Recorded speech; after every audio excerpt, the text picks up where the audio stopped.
притчи, където се казва: бащата на праведния ще се радва много и който ражда мъдро чедо, ще има радост за него. Нека се веселят твоят баща и твоята майка и да се възхищава онази, която те е родила. Така че, скъпи родители, ние наистина имаме една невероятна отговорност при възпитанието и отглеждането на нашите деца, защото този скъпоценен дар, който Бог ни е дал, наистина ние имаме отговорност да го възпитаме в Божиите пътища и да го възпитаме така, че всяко едно дете да стане един достоен човек, и ние вярваме, че всеки един от тях има съдба, която Бог е определил. И нашата цел като учители в училището и в детската градина е да се опитаме да положим една добра основа за техния живот. И ние вярваме, че ако възпитаваш детето отрано в подходящия за него път, то няма да се отклони от този път, дори когато остарее. Така че сега можем да видим следващото изпълнение, което те са подготвили.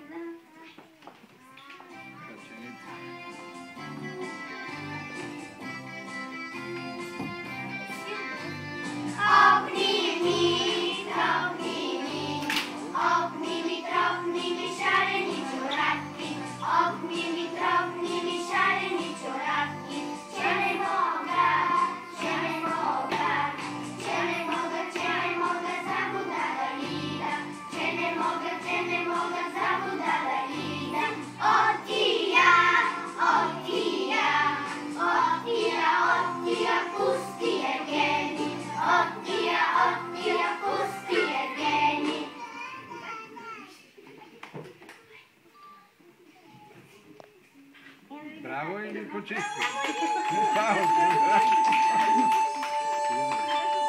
Кратко, има продължение.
Чувamo, Мама Бояна, никой се противна и наша придума.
Menteta, mamo, szaleni menteta, chcieli mu stać, mamo,